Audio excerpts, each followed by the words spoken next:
knowing that there's a very high chance that at some point you're going to feel empathy fatigue, compassion fatigue, burnout. What are some things that we can do to prevent this before we get there?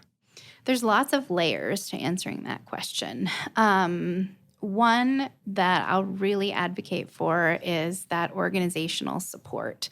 Having support for providers from the top down really makes a lot of difference in preventing the worst case scenarios sometimes that can happen when people have unchecked secondary trauma. And worst case scenarios include physical health problems, mental health problems, significant dissatisfaction within the workplace and across teams, not just within one person.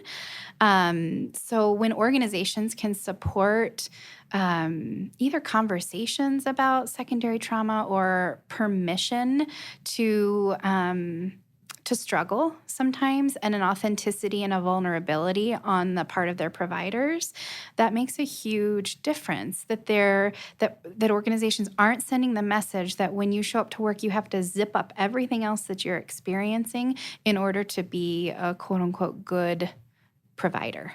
That there is a level of vulnerability that can go hand in hand with also having professional boundaries, that they can exist together. It doesn't have to be one or the other.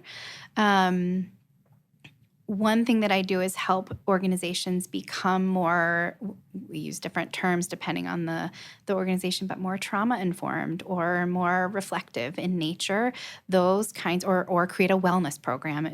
Organizations use different terms, but those kinds of efforts really help support staff from the top down, which makes a difference. We see increases in job retention and job satisfaction, really positive things, more interest in professional development. These are all great things for providers to keep them in the field. And then, from a personal perspective, there are different kinds of self-care that people can put into place, ongoing,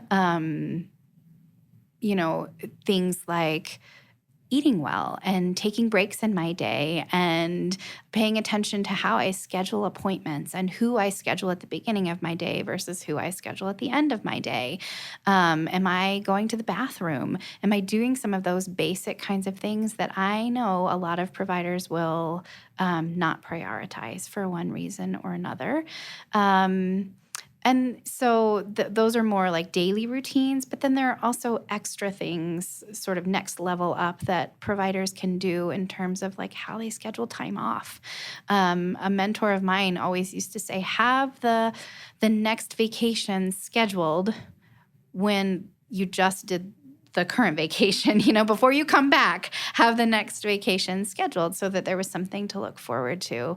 Making sure that you have a buddy at work that you can connect to, making sure that you get a massage regularly, that whatever floats your boat in terms of self-care practices, all of those things, we have to give ourselves sort of permission to do them.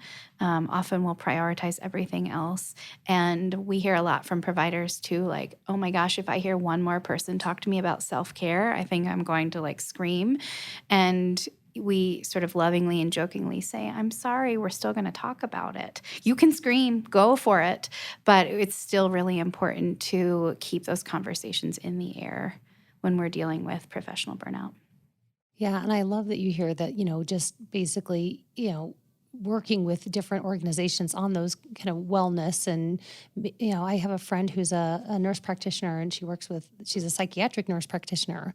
And one of the things that they've implemented is that, 1 hour a week, you have to go, and it can be during working hours, and do something for yourself. Mm-hmm. It's like not a choice. Mm-hmm. I think that's great.